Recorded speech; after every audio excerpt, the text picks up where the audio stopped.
నామం పరమ పుణ్యధామం పాండురంగ నామం పరమ పుణ్యధామం పాండురంగ నామం అదే మోక్ష తీరం వేదసారం మధురం మధురం పాండురంగ నామం పరమ పుణ్యధామం పాండురంగ నామం ఎంత పాడుకున్నా అందులేని కావ్యం ఎంత పాడుకున్నా అందులేని కావ్యం ఎన్ని మాటలు విన్నా నవ్యాతి నవ్యం పాండురంగ నామం పరమ పుణ్యధామం పాండురంగ నామం పాండురంగ సన్నిధి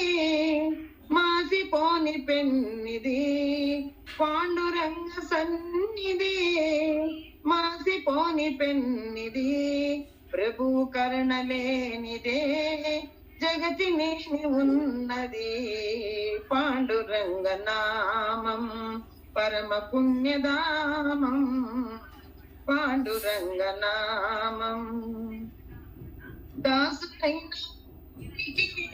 దాసుడి తుకారం దాసులైన వారికి దాసుడి తుకారం ధన్య జీవులారా అందుకోండి రామ్ రామ్ అందుకోండి రామ్ రామ్ అందుకోండి రామ్ రామ్ పాండురంగ హరి జై జై రామకృష్ణ హరి జై జై పాండురంగ హరి జై జై రామకృష్ణ హరి జై జై పాండురంగ హరి జై జై రామకృష్ణ హరి జై జై పాండురంగ హరి జై జై రామకృష్ణ హరి జై జై.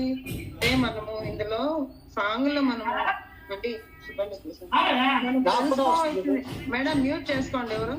ఇక్కడ మనము ఏం నేర్చుకోవాలి అంటే పాండురంగ నామము కర్మ పుణ్యధామం.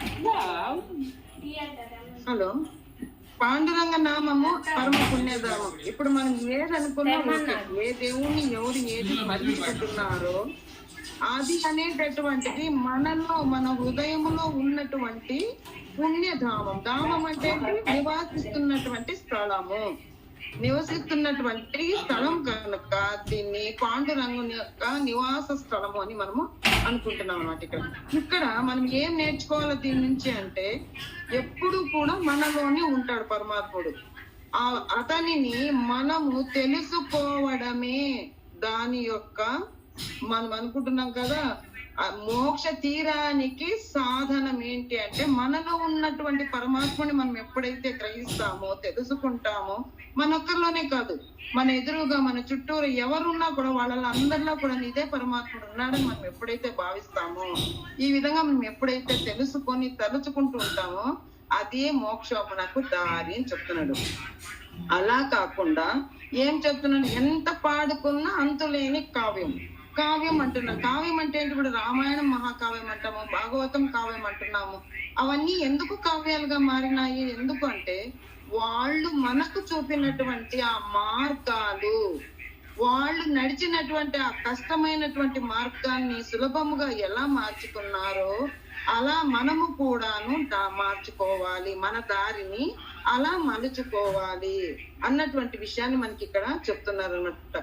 ఇది ఇంకా మనకు సార్ చెప్తుంటారు చూడండి, ఏదైనా కానీ వినండి. పత్రి సార్ కానీ వంశీ మాస్టర్ కానీ చెప్తూ ఉంటారు, ఏదైనా విన్నప్పుడు అది ఫస్ట్ సార్ విన్న దానికంటే మళ్ళీ మళ్ళీ మళ్ళీ మళ్ళీ దాన్ని వినడం ద్వారా మనకు అందులో ఉన్నటువంటి ఇక్కడ మనకేం చెప్తున్నారు, ఇక్కడ మధురాతి మధురము నవ్యము కొత్త రకంగా కనిపిస్తుందట. ఒక్కసారి అర్థమైనటువంటి అర్థము ఇంకొకసారి దాన్ని చదివినప్పుడు విన్నప్పుడు దాని అర్థమే మారిపోతుంది. మారిపోతుంది అంటే వ్యతిరేకం అవ్వదండి, ఇంకా లోతుల్లోకి మనము వెళ్ళి దాని అర్థాన్ని మనము తెలుసుకొని ఇంకా బాగా మనము దాన్ని మన జీవితంలోకి మనము అవలంబించుకుంటాము. ఇకపోతే ఏం చెప్తున్నాడు, మాసిపోని పెన్నిది. ఇప్పుడు మనం చెప్తాం చూడండి, చదువు అనేటటువంటిది, జ్ఞానం అనేటటువంటిది ఇతరులకు మనం ఎంత పంచుతున్నామో అంత పెరగబడుతుంది. ఏదైనా సరే, జ్ఞానం కావచ్చు, విద్య కావచ్చు, సంపద కావచ్చు, ఏదైనా సరే మన యొక్క యూనివర్స్ ఏం చెప్తుంది, ఎంత పంచితే అంత పెంచబడుతుంది అని చెప్తున్నారు. అదే ఇక్కడ కూడాను మన యొక్క భక్తి తుకారం కూడా అదే చెప్తున్నారండి. మాసిపోని పెన్ని అస్సలు తరగదట, ఎప్పటికీ తరిగిపోదు. అది ఎలా ఉంటుందంటే, ఏ విధంగా ఉంటుందంటే, మనము పరమాత్ముని మనము తలుచుకుంటూ అందులో పరమాత్ముడని మనం ఎప్పుడైతే గ్రహిస్తున్నామో, అందరిలో పరమాత్ముడని ఎప్పుడైతే మనం గ్రహిస్తున్నామో, వాళ్ళకు మనం చేసేటటువంటి ఆ సేవ కావచ్చు, ఆ హెల్ప్ కావచ్చు, లేకపోతే ఏదైనా దానమే కావచ్చు, అది ఎలా ఉంటుంది అంటే ఆ కరుణ అనేటటువంటిది పరమాత్ముని మనల్ని ఎంచుకుంటూ వస్తాడంట. అప్పుడు మనం పరమాత్ముడి దగ్గరికి వెళ్లకుండా మన దగ్గరికే పరమాత్ముడు వచ్చేటటువంటి ఆ యొక్క మనము స్మరించి ఆ మార్గంలో నడిస్తే మనం అంతటి స్థితికి ఎదగగలము అని చెప్తున్నారు. ఇంకా ఏం చెప్తున్నారు, దాసులైన వారికి దాసుడితుడే. ఎలా చెప్తున్నారు మనకి ఇప్పుడు శబరి అనుకుందాం. శబరి మాత ఏం చేసింది, రేగు పళ్ళు తీయగా ఉన్నాయా లేదా అని చెప్పి ప్రతి పండు కూడాను తిని ఇచ్చింది. కానీ ఆయన ఏం చేశాడు, దాన్ని తిన్నాడు. అది ఎంగిలి అనుకోలేదు అక్కడ. అంటే ఏంటి అంటే ఆమెలో ఉన్నటువంటి ఆ ప్రేమ, అనురాగము, కరుణను ఆయన గమనించాడు అక్కడ. అంతేగాని ఎంగిలిస్తున్నాడే, నేనేంటి, నేను గొప్ప, నేను దేవుణ్ణి, నేను ఒకరు ఎంగిలి తినడం ఏంటి, ముస్లాముడు ఎంగిలి తినడం ఏంటి అని అనుకోవట్లేదు అక్కడ. ఆమె ఇచ్చేటటువంటి ఆ పండులో ఉన్నటువంటి మాధుర్యానికి ఆయన పొంగిపోయి తింటున్నాడు. అప్పుడు ఏమయ్యాడు, ఆమెకే ఈయన దాసుడైపోయాడు. అది మనం ఎప్పుడైతే భక్తి శ్రద్ధలతో మనం ఉంటామో అప్పుడు పరమాత్ముడే మనకు దాసుడవుతాడంట. ఏ పని అడిగితే ఆ పని చేసేస్తాడంట, ఎలాంటిదైనా కావచ్చు. అంటే పని చేస్తాడంటే వచ్చి కసుగుడుస్తాడు కాదు, అస్తమం. మనం అనుకున్నటువంటి ఏ పనులైతే మనం అనుకుంటున్నామో ఆ పనులను సవ్య మార్గంలో, మంచి మార్గంలో ముందుకు నడవడానికి మనకు అవకాశాన్ని మనకు పరమాత్ముడు ప్రసాదిస్తాడు. ఇది మనకు చెప్తున్నారు. ఈ యొక్క పాట యొక్క అర్థము, పాట విని మనం వదిలేయడం కాకుండా పాటలో ఉన్నటువంటి మాధుర్యాన్ని, దానిలో ఉన్నటువంటి ఆ యొక్క విషయాలన్నిటిని మనం ఎప్పుడైతే గ్రహించుకుంటామో అది మనకు ప్రయోజనకరముగా మారిపోతుంది అన్నటువంటిది ఇక్కడ తుకారాం గారు చెప్తున్నారు అనమాట. ఇప్పుడు చూడండి, తుకారాం గారు ఏం చేశారు, ఒక వేసే ఇంటికి ప్లాన్ ప్రకారం పంపిస్తారు. అక్కడ పోయిన తర్వాత ఏమైపోయింది, ఆ వేస కూడాను ఎలా మారి వచ్చేసింది, ఒక సన్యాసినిగా మారి ఈయన వెంట వచ్చేసింది. మీరాబాయి లాగా మీరాబాయి లాగా మారిపోయింది. అంటే ఎలాంటిదైనా కూడాను, అందుకే ఇక్కడ దాసిగా వెళ్ళి ఆ సేవ చేయకుండా వేసకు ఈయన చేసేటటువంటి ఆ భక్తి ప్రబోధనల ద్వారా ఆ వేస ఏమైపోయింది, ఈయనకు దాస్యులుగా మారి ఈయన వెంట వచ్చేసింది అనమాట. ఇది అర్థం. ఇప్పుడు పరమాత్ముడు భక్త తుకారం అనుకుందాం, ఆ వేస మనం మానవులు అనుకుందాం. ఎప్పుడైతే తన యొక్క మనిషి అంటే తన మనస్సును ఎప్పుడైతే తన చేతుల్లో పెట్టుకున్నాడో, అరిషడ్ వర్గాలను తన చేతిలో పెట్టుకున్నాడో, తన వెంటే ఈమె వచ్చే విధంగా జరిగింది. అదే కామానికి లోనైపోయి పడిపోయి ఉండింటే భక్త తుకారం కథ వేరే ఉండేది. ఇది మనం దీంట్లో నేర్చుకోవాల్సింది. ఎప్పుడైతే మనం దాన్ని పదే పదే ఆస్వాదిస్తూ తెలుసుకుంటూ ఉంటామో దాని యొక్క మాధుర్యం అనేటటువంటిది మరీ పెరుగుతుంది అన్నటువంటి విషయాన్ని మనకు ఈ పాట ద్వారా తెలుసుకుంటున్నాం మాస్టర్స్. ఇకపోతే మనము ఇంకొకటి కృష్ణుని పాట చెప్పుకుందామండి.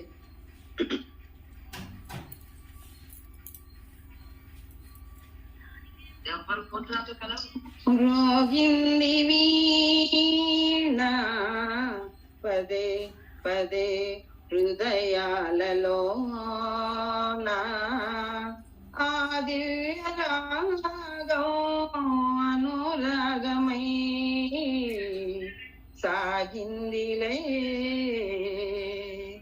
మ్రోగింది వీణ పదే పదే హృదయాలలో ఆదివ్య రాగం అనురాగమై సాగిందిలే, అదలాల మీద ఆడింది నామం, అదలాల మీద ఆడింది నామం, కను పాపలందు కదిలింది రూపం, కను పాపల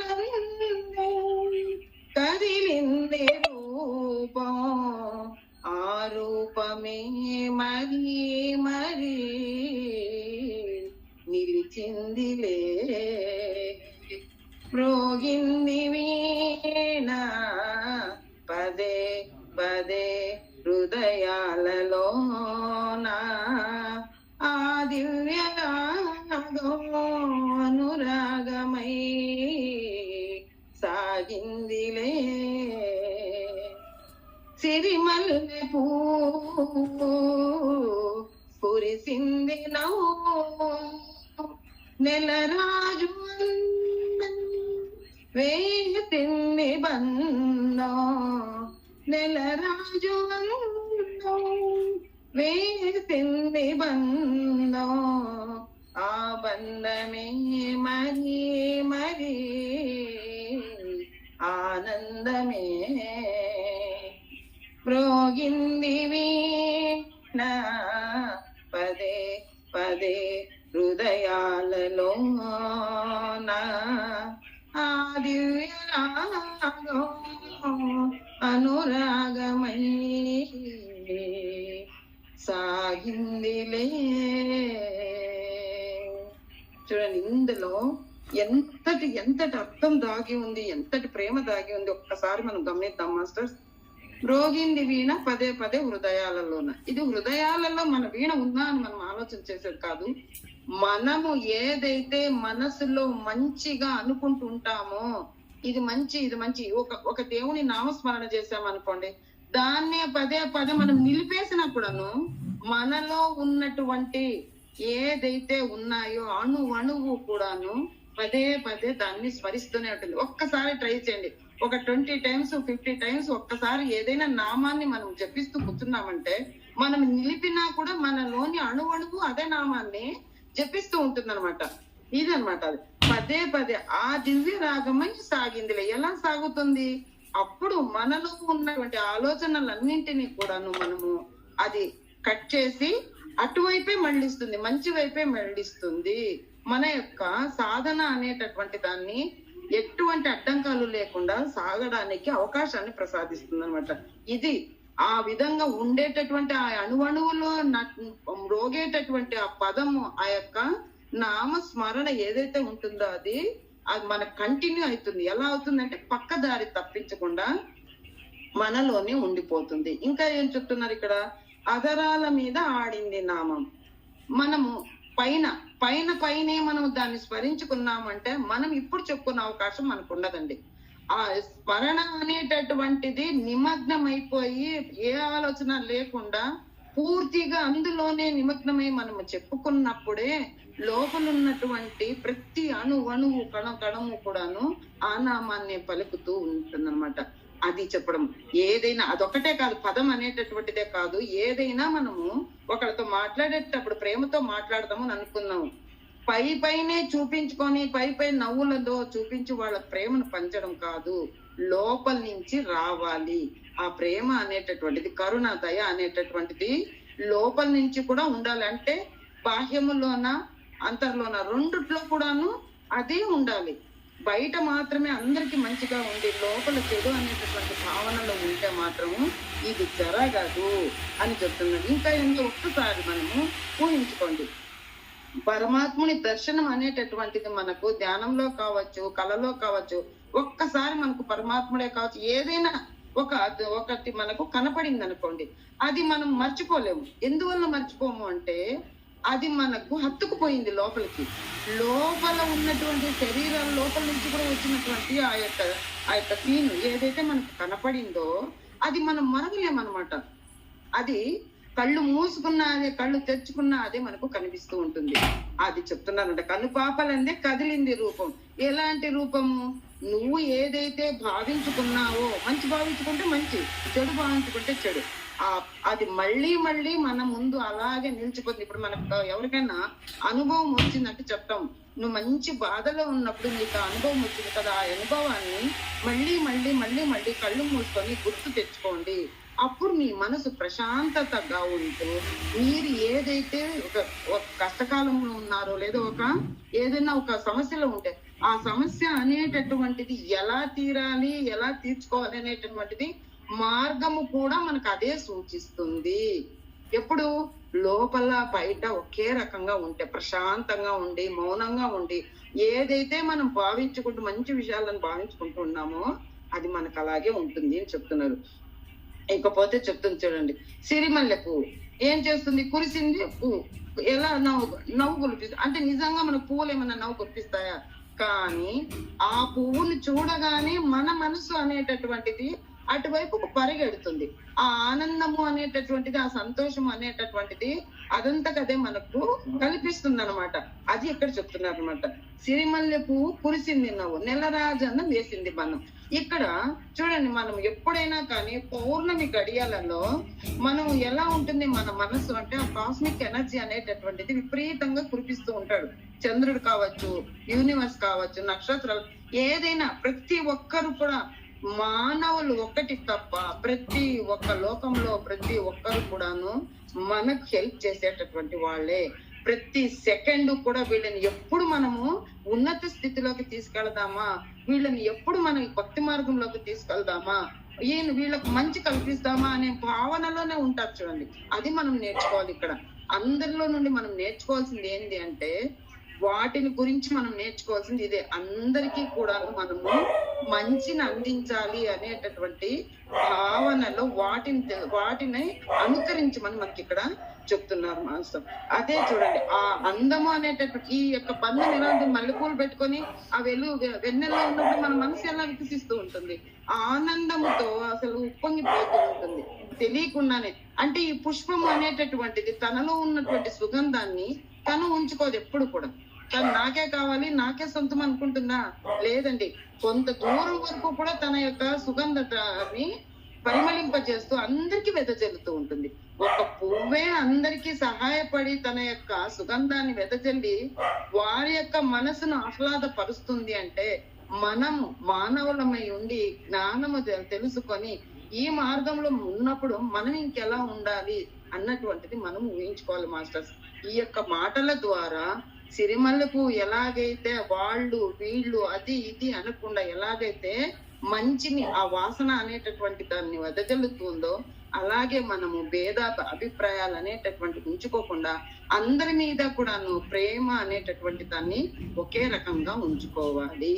అందులో పరమాత్ముని మనము చూడాలి అన్న విషయాన్ని మనకి ఇక్కడ చెప్పడము ద్వారా చూడండి, ఒక శత్రువుల మీద కూడాను, ఒక శత్రువు అనుకుందాం, ఆ శత్రువు మీద మనము ఇదే ప్రయోగం చేశామనుకోండి, ఈ ప్రేమనే ప్రయోగం చేస్తే ఆ బంధం అనేటటువంటిది స్నేహబంధంగా శత్రుత్వం పోయి ప్రేమ బంధంగా స్నేహబంధంగా మారుతుంది మాస్టర్స్.